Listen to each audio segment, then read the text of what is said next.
各位弟兄姐妹平安。我们看一下周边的弟兄姐妹跟朋友。好，然后你有看到他脸上有没有笑容啊？有笑容吗？我们每一个人来到神的面前，都是抱着一颗期待，但是也抱着怕受伤害的心。为什么牧师要邀请大家跟你旁边的人看一下？你可能会认为我来到教会是单纯要来领受神的话语对我的教导，但是我期待各位在每一个人弟兄姐妹生命里面，今天我们要一起来领受神的话语对我们的教导。我也期待你每一个人的心爱主，也同样的在你们的脸上要怎么样？要有喜乐，要有盼望，要有平安。所以跟你旁边的弟兄姐妹说，你的生命要充满喜乐、盼望跟平安。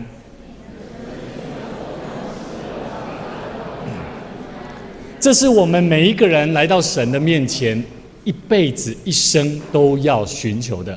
我们的生命在今天，盼望我们从神的话语不断的教导我们的心，让我们的生命能够得着智慧的心。我们一起同心来祷告。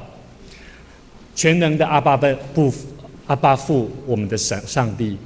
我们满心感谢你，因为你赏赐给我们的爱是足够我们用的，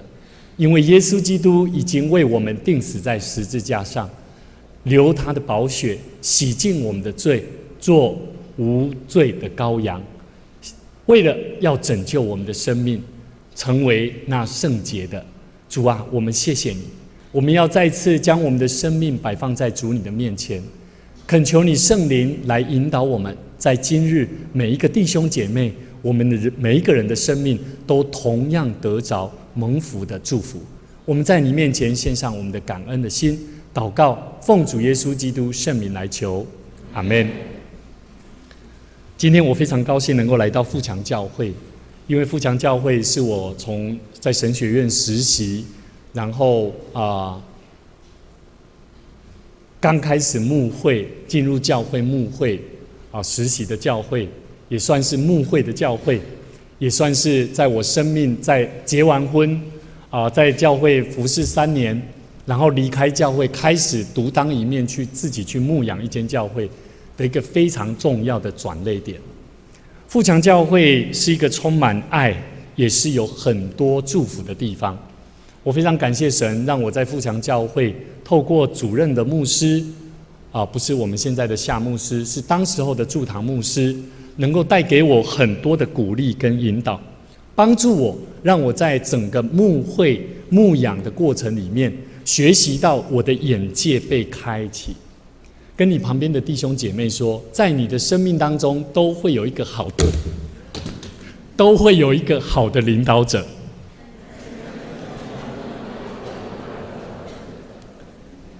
可能是你的爸爸，可能是你的妈妈，也可能是你身边的一个好朋友，也可能是一个你爱的牧者。在我们生命里面，神都透过每一个牧者在带领我们，引导我们走向那个最正确的方向。可是教会不太一样，是每一个人都有自己不同的层面，自己的想法。这也是上帝爱我们，让我们有不同的想法，可以做自我的判断。但是每一个人的判断也同样的会用自己的方法来讲出自己的一套理论跟真理。跟你旁边的弟兄姐妹说，跟随牧者绝准没错。为什么？教会里面会有很多不同的想要扮演类似像牧者的角色的人，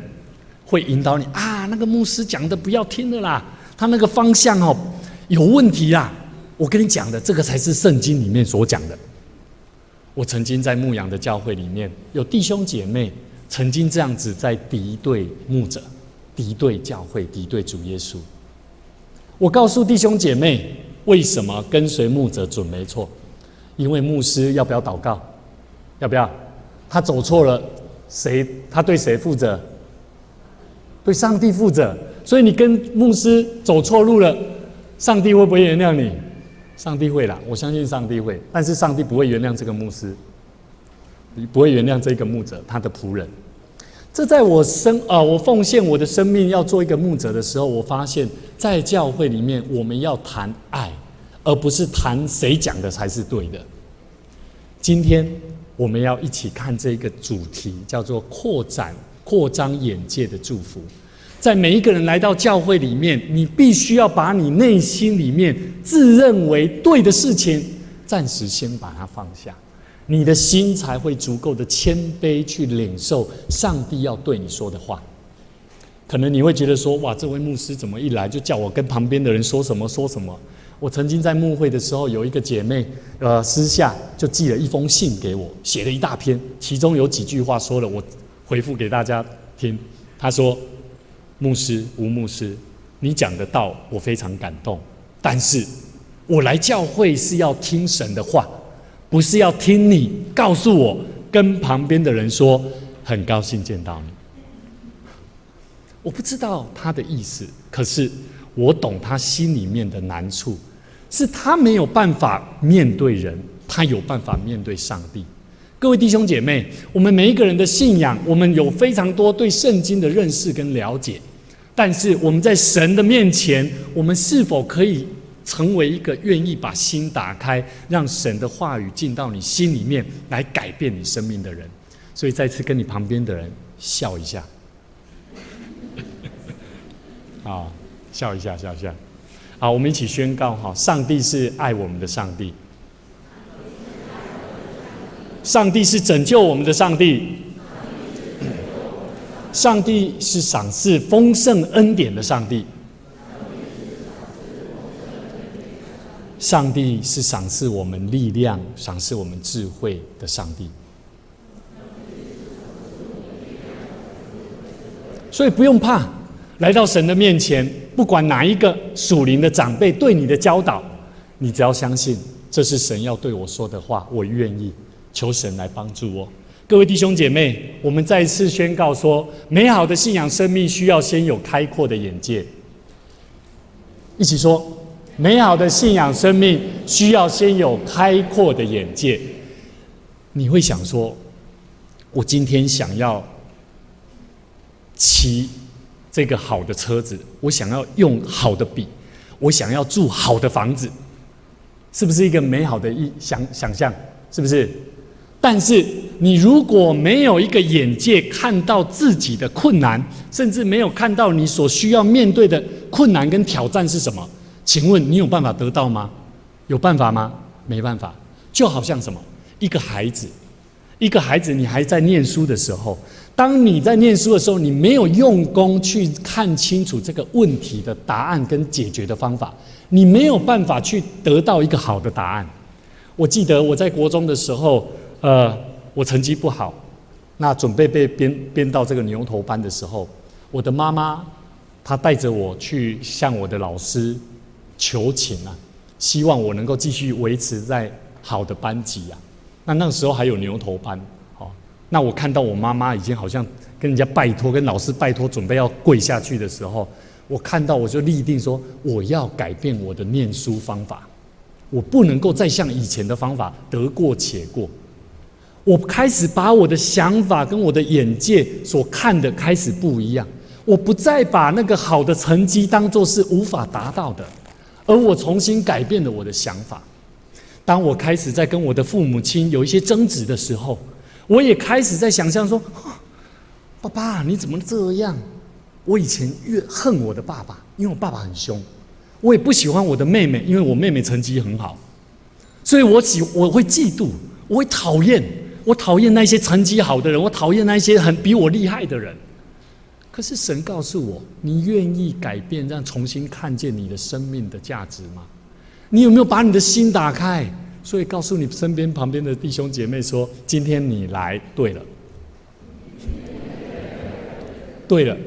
你来是对的。因为今天我希望盼望从神的话语重新改变，让我们的眼界不太一样，让我们的生命从今天走到外面出去，不再是认定说啊，教会都一样啦，我看到那些人都一样啦，我看到什么事情都一样，都是困难的，没办法解决的。我希望从今天开始，你走出去教会，今天你领受到的是神要给你的祝福。阿们。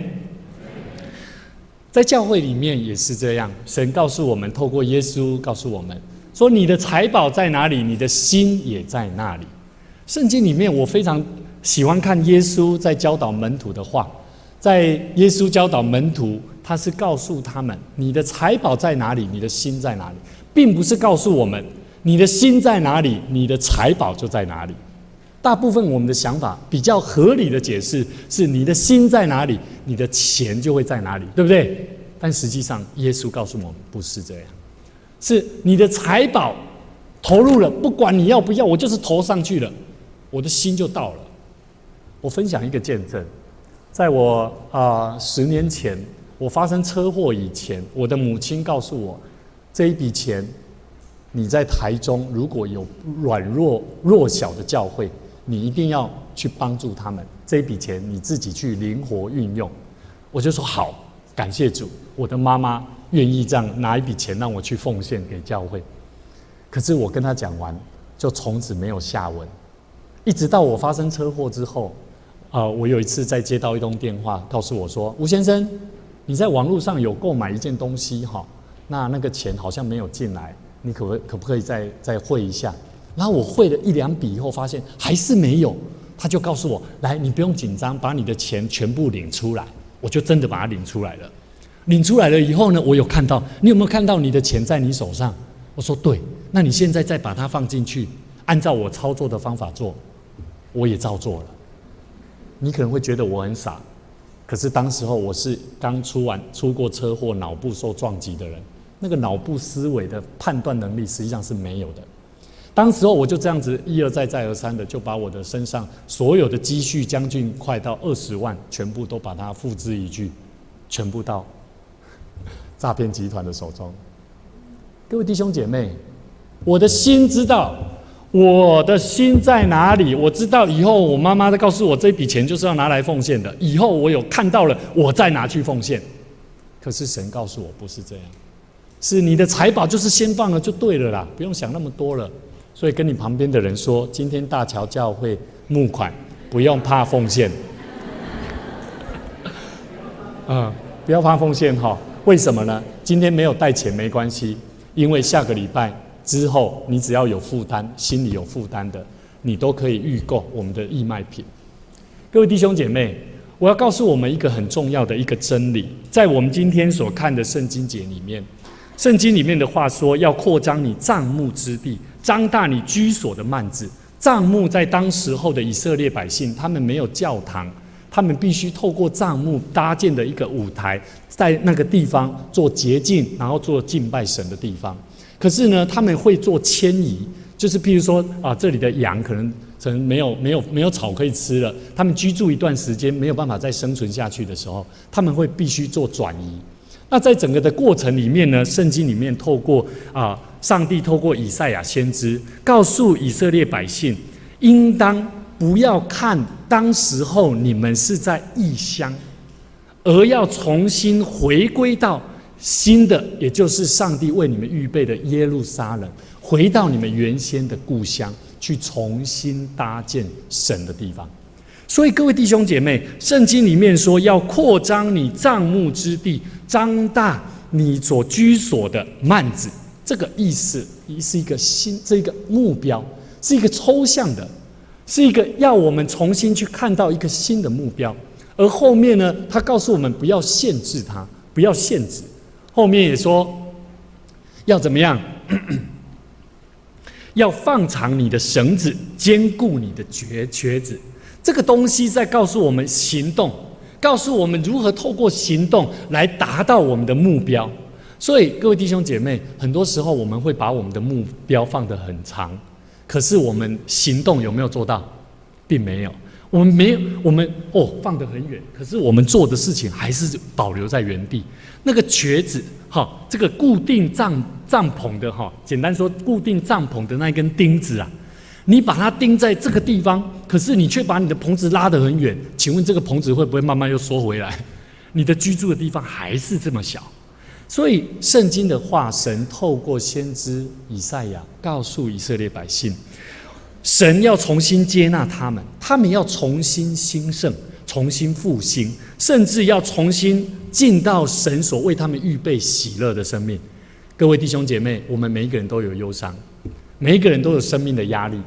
可是每一个人的生命的压力、忧伤、环境所面对的苦痛，都必须要带到神的面前，有可能是教会弟兄姐妹面前、小组里面一起分享。为什么？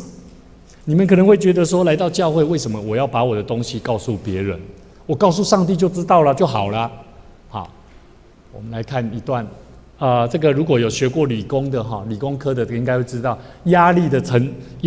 定理它的公式是这样，叫做正向力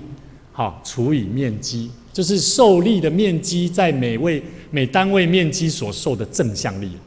意思就是说，如果我们每一个人的压力就像是我们每一个人所正在面对的这个正向力，这个正向力如果单纯面积只有你一个人承担，请问这个正向力是什么呀？压力跟正向力是成正比的，懂我意思吗？可是只要我们把这个面积不是只有你自己承担，甚至让更多的人来分担，成为表面面积变大，请问这个正向力对你来说会不会变成很大的压力？就不会了。所以各位弟兄姐妹，我们来到教会，一定要跟你所喜爱属灵的长辈，甚至小组同工，或者是牧师来分享神的话，甚至分享你的心里面的苦痛。为什么要分享主的话？有些时候你来到教会，你不愿意分享神的话，你不了解，你自己存在你自己的心里面，你要把你认识神的话也分享出来，让神的话在彼此当中去得到原来我所认识神的话好像有一些出入。甚至你要把你的生命的苦痛、忧愁带到神的面前，带到人的面前，属灵的长者面前，让他来成为你的帮助者。所以跟你旁边的弟兄姐妹说，你要跟我分享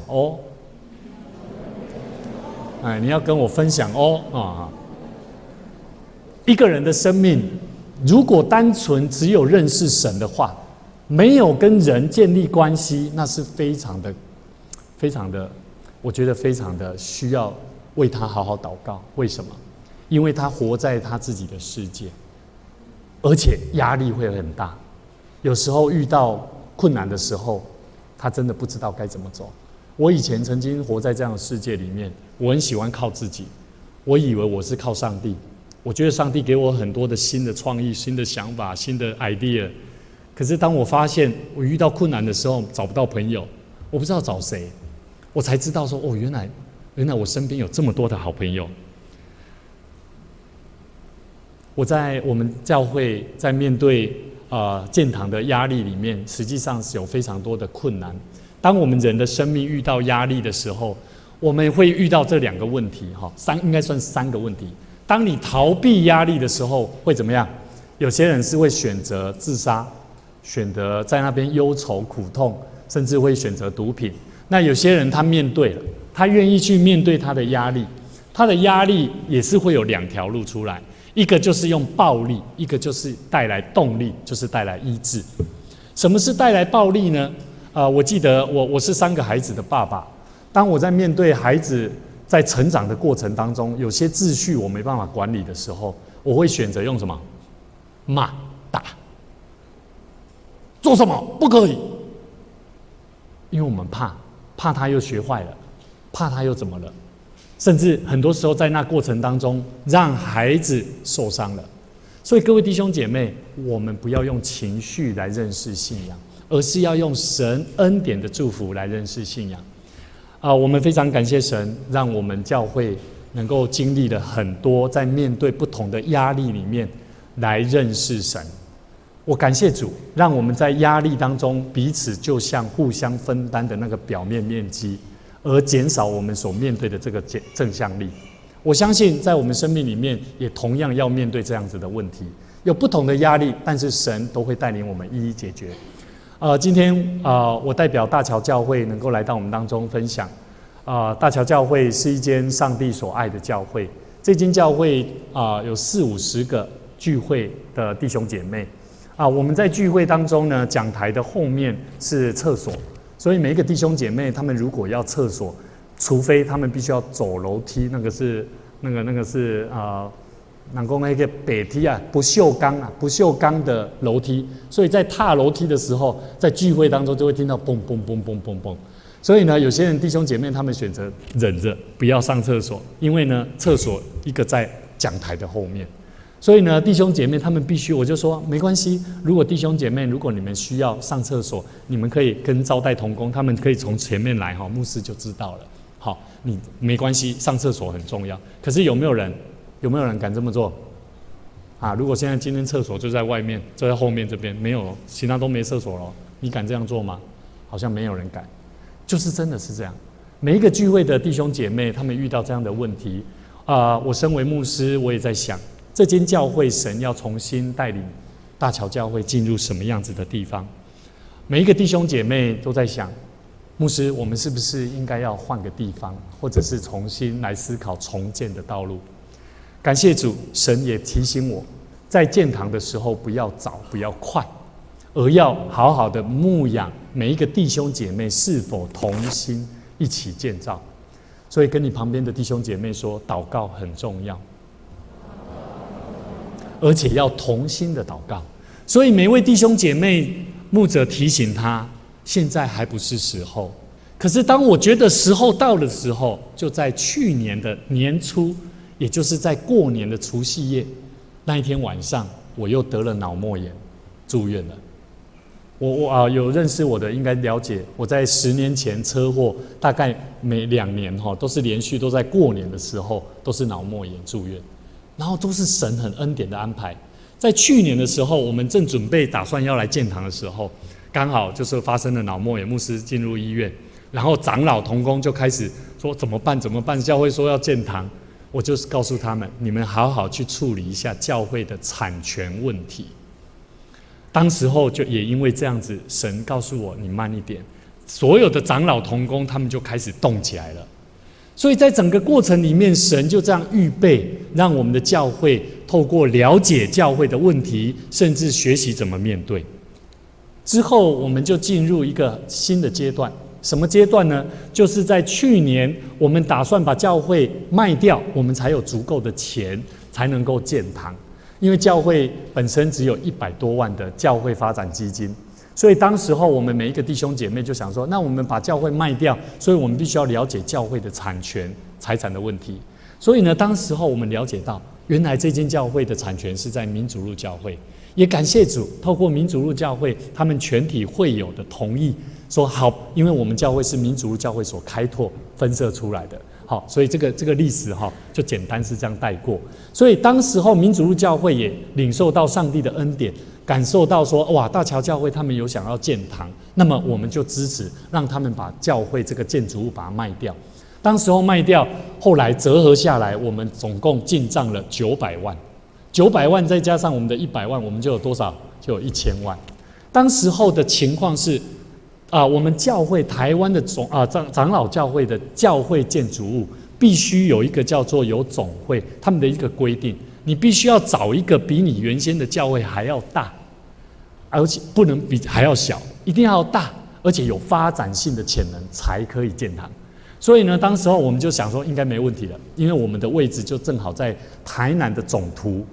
总市立图书馆就在我们东桥那地区。所以我们希望往那边发展，因为教会没有医生，教会也没有地主，大家都是退休的弟兄姐妹，大家的经济来源都非常的紧凑，都非常紧缺。所以呢，每一个弟兄姐妹，大家有同心这个盼望。可是我们看的那一间房子是需要3800万，请问一下，我们1000万怎么买3800万？我们必须要贷款2500万，等于1个月我们必须要有花费将近10万到20万的这个利息跟本金，所以教会是没有办法生存的。所以这间教会我们必须要透过募款，可是神很恩典，就在这个时候我们把教会卖掉了。但是在卖掉的时候呢，也同意说可以买到那个地方，因为这样才可以卖嘛。可是呢，结果事情发生很特别的，就是人家卖掉了以后呢，这一间东桥这个建商他竟然说我们不卖了，哇，完蛋了！我做牧师牧会还没有牧到之后，整个教会都没了。就好像你做一个公司的经理，突然间把教会的把这个公司的这个营运状况整个拖垮了，因为你，我那个时候只有求告神，神透过我们那个地区的一个里长，帮助教会，让教会可以无偿的可以借用、租用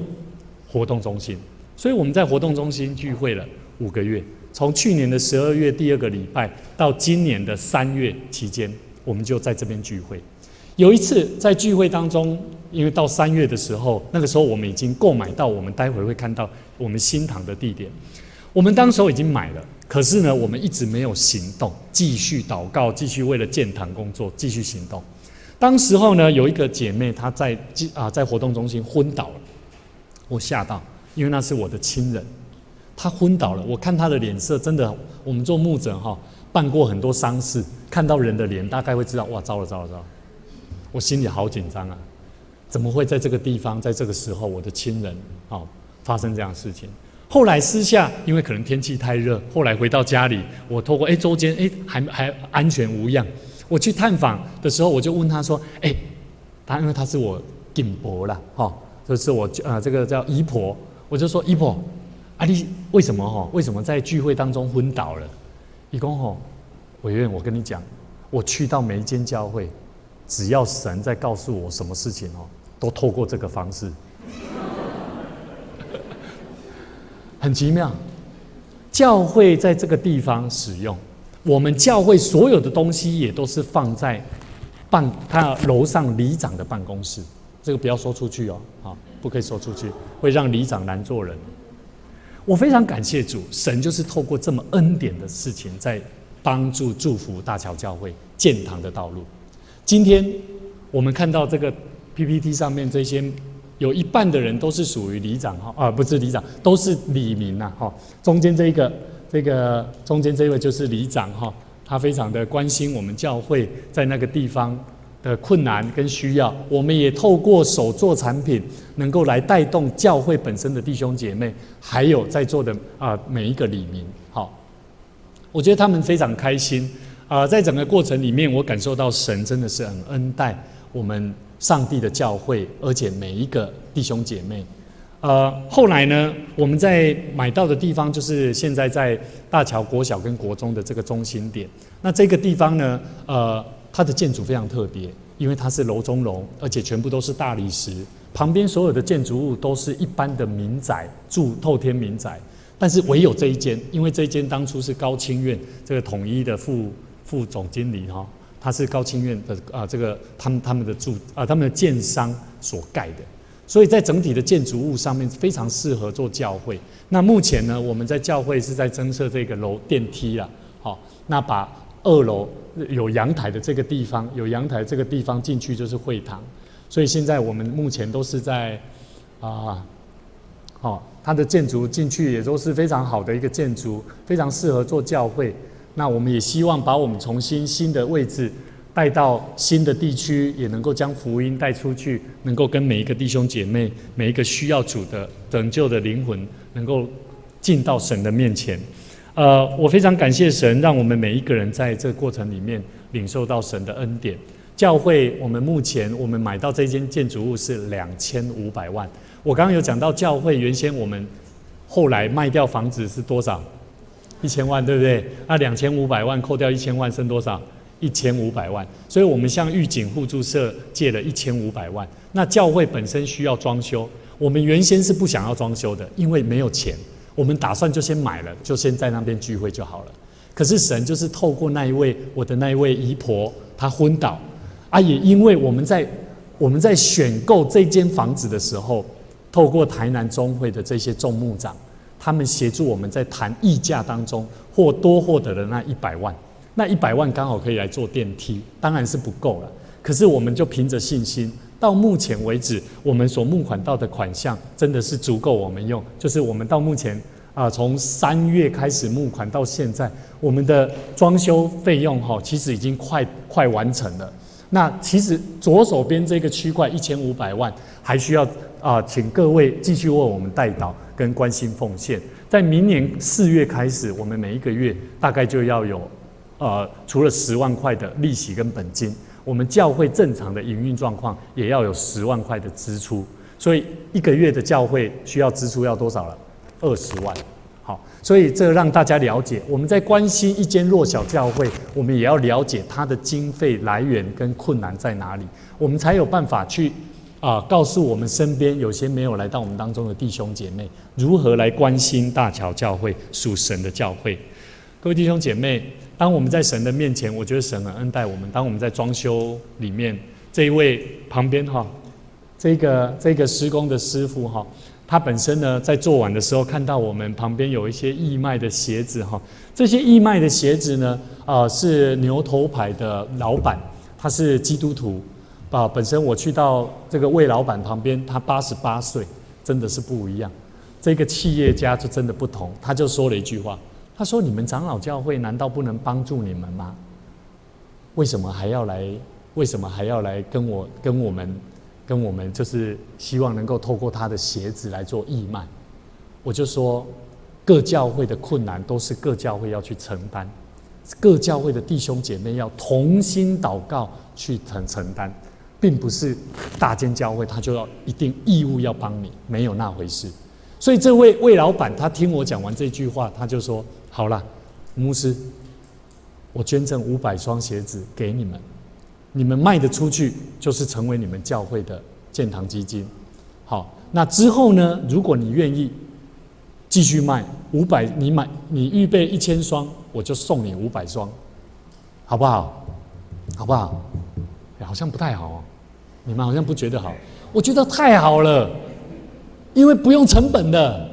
你懂我意思吗？你不用成本，还有物品你可以卖。”各位弟兄姐妹，你不要觉得牧师怎么会在台上讲卖东西的事情。我们在为神建造教会，就是在卖生命啊！你要为主付上代价。我相信，我也告诉我的同工，义卖的同工，我告诉他们，我们不是一辈子要来卖鞋子为教会赚钱，不是，是我们赚足了建堂的资金以后，我们要更多为教会的事工祷告。所以各位弟兄姐妹，我相信我看到每一个弟兄姐妹，当他们付上很多时间代价，这位就是这个老板，他帮我们装修完了以后，他帮我们买了第1双鞋子，感谢主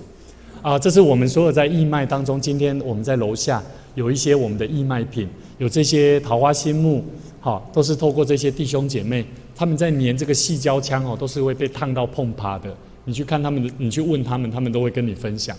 小组也是，我们教会只有3个小组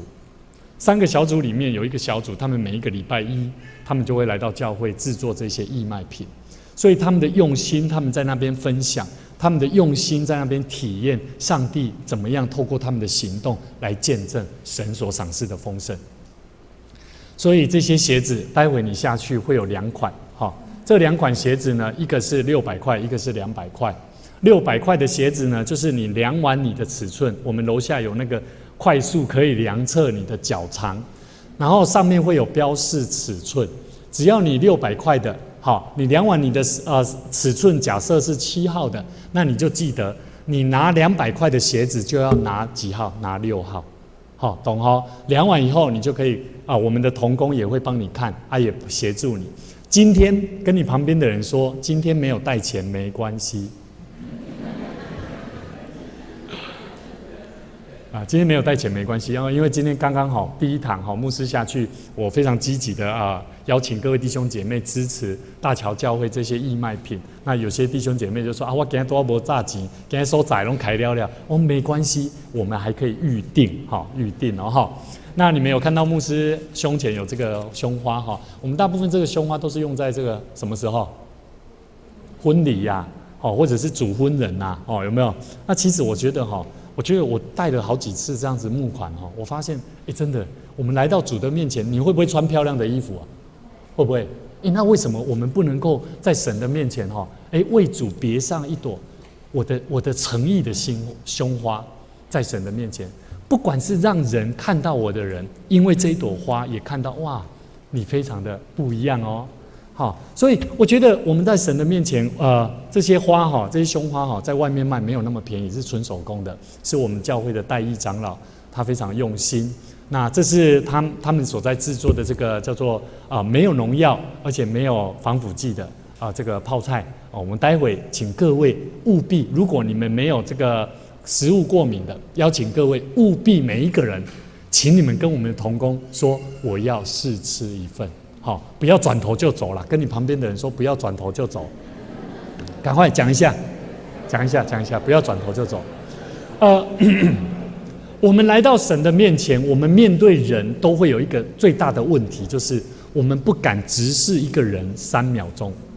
眼睛啊，一个人要被重视，就是你一定要看他超过3秒钟。眼睛哦，这是一个很简单的真理哦，不是有信仰的人才这么做的。而是人跟人之间应该要有的真理。当你的眼睛多看3秒钟，你就会发现那个生命就不一样，而且心里非常喜悦。我们这一次1个月前，我们牧者去做一个训练，这个训练很特别，请到一个精神科医师，惊奇教会的一个医师，也是一个牧师。他跟我们分享，他要我们牧师看着对方10秒钟，10秒哦。然后看着他，你们可以回去试看看。你要看着一个人10秒钟，然后还要对他说出你今天穿的衣服如何，这个真的不容易。现在的人大部分为了自己的事情，为了自己的时间，大部分都忘记了，原来上帝给我们的眼睛非常的美妙，是可以带来祝福的。所以待会我们下去楼下，带给我们的同工多驻留几秒钟，拜托。这就是代表你们都是大富强教会的上帝的选民，阿们。你们是有爱的，有爱的人要用你们的行动，用上帝给你们的双眼去做对的事情。大桥教会不是我的教会，是上帝的教会。这里有一群愿意委身付上代价的弟兄姐妹，他们在困境当中看见神所要他们做的工作。我也期待各位用你们的行动来见证上帝的爱。所以如果泡菜没有办法买到，没有带钱的，我们可以预定好，回到这边好，这是我们桃花心木非常漂亮。桃花心木在做什么用的？你可能觉得这没路用，我告诉你，我们是注重灵修的基督徒，我们必须要有一些东西你会看十字架嘛，对不对？你会看耶稣嘛？待会我会让你们看，也有耶稣图像。我觉得我们教会，因为这位弟兄他是一个癌症患者，可是他制作了这些图像，是上帝在梦中让他看见的，所以他是用油画所画出来的。所以呢，他所做的这些图画呢，我觉得我非常感动，因为这些图画呢，你在公报社买不到。那非常便宜，2800。如果教会或者是弟兄姐妹，你在家中，我自己也有放一幅在我的灵修的地方。那桃花心木我也会吊在我的灵修地方。每次我在灵修祷告的时候，我会看着桃花心木，说主啊，让我的生命就像这桃花心木所结的，就像葡萄串的果实一样，结圣灵的果实，让我的生命能够像这个葡萄一样结实累累。桃花心木这个作用灵修的意象。好，那最后牧师要跟大家分享一个故事。曾经有一个船长，他在开船的时候呢，突然间接到电台的一个消息，声音说，Hello，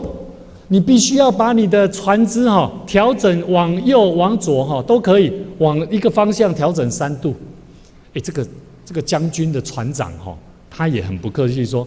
凭什么要我移动3度？你移动3度啦？你是什么人啊？怎么可以这样子叫我移动？你是谁？报上名来。后来这个电台又发出消息说，请你移动3度。我是电台啊，听懂我意思吗？有一个声音告诉他，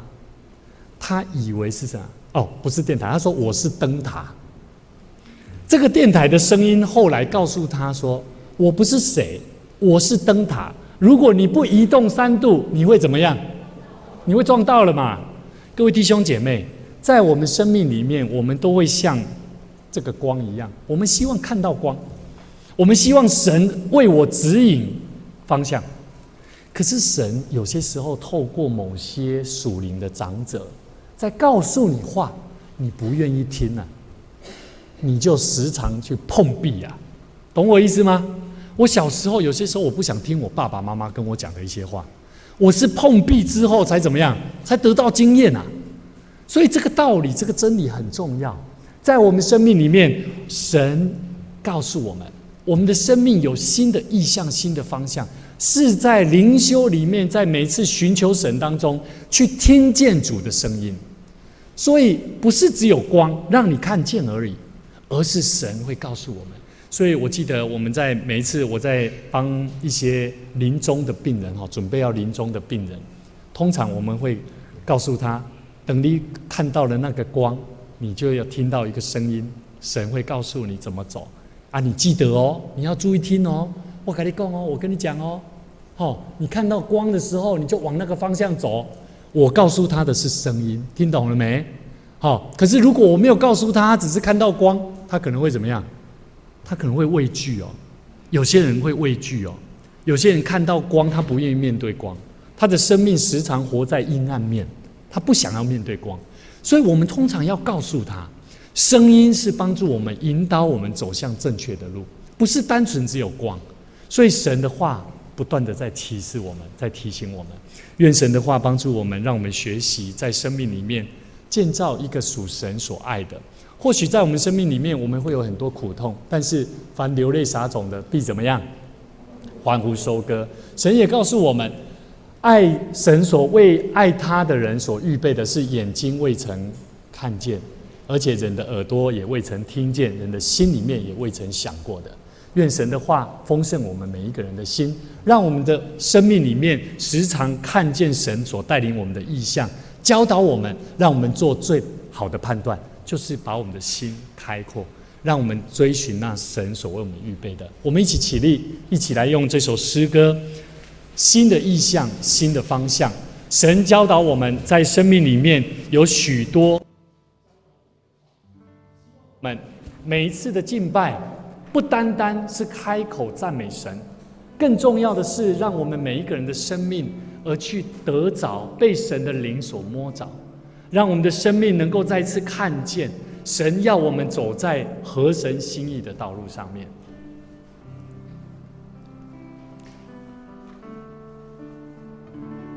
有敬拜的声音发出，从最高的山头海洋深处，神的儿女要唱一首新歌，我们神要做新事，主的事都已经过去，在基督里一切都要更新。新的眼界，新的意象，新的故事，新的方向，全体都要渴望呼喊荣耀的主，我愿你来。天要敞开，恩膏倾倒下来，神国度的荣耀彰显，全地都要渴望呼喊荣耀的主，我愿你来。生命引领，看见新的意象，你要做新的事，在我们中间。这个时候，我要邀请各位一起来为我们的教会，为我们自己来祷告，也为我们的大桥教会是属神所预备的教会，能够带领每一个在大桥地区、东桥地区，无论是大桥国小、大桥国中，还有南台科技大学，让每一个在那附近的人都能够看见有一间教会在那边为主发光，发热。我们一起开口同心来祷告，也求神帮助我们，让我们的生命能够在教会建造福音的工作禾场上，我们能够一起各尽一分心力，为主做光做盐。我们一起开口来祷告。哈利路亚，主耶稣，谢谢你，谢谢你丰富的赏赐，谢谢你恩典的束缚，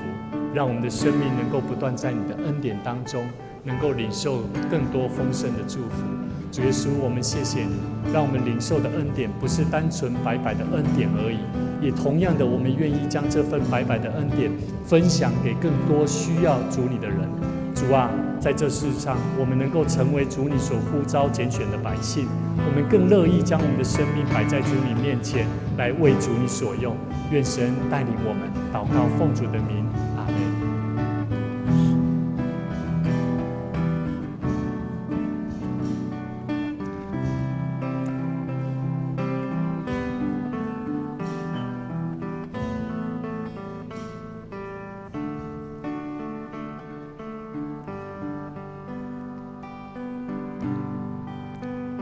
旧的事都已经过去，在基督里一切都要更新。新的眼界，新的意象，新的故事，新的方向，全体都要渴望呼喊。荣耀的主，我愿你来。天要敞开，恩膏倾倒下来，神国度的荣耀彰显，全体都要渴望呼喊。荣耀的主，我愿你来。圣灵引领，看见新的意象，你要做新的事，在我们中间，全地都要呼喊，求神的圣灵在我们当中，让我们的心敞开，让神开启我们的心眼，看见神国度的需要。主啊，我们谢谢你，感谢你在我们当中兴起更多愿意服侍你的百姓，在富强教会，在大桥教会，在属神的国度的禾场里面，能够引导更多的人来为主你做光做盐。感谢赞美主，祷告奉主的名 ，Amen。呼喊荣耀的主，我愿你来。只敞开，恩膏倾倒下来，神国度的荣耀彰显，全地都要渴望呼喊荣耀的主，我愿你来。圣灵引领，看见新的意象，你要做新的事，在我们中间。求圣灵来引领我们。圣灵引领，看见新的意象，你要做新的事，在我们中间。天父上帝，我们满心感谢你，因为你圣灵的引领，教导我们真正生命要做的功课，不仅认识神你的话语，要更多在人的功夫上，要在人的关系上，要在爱人如己的身份上，我们要活出神你的样式。主啊，恳求你帮助我们，在我们生命里面，不管在职场，不管在家庭，不管在我们的工作课业上，我们都要用生命来回应主。求神帮助我们，引领我们，让我们看见我们的生命是走在合神心意的道路上。在主你面前，我们当见主面的时候，主你要称呼我们好又尽忠的仆人。感谢赞美主，我们将一切荣耀归给主。祷告奉主耶稣基督圣名来求，阿们。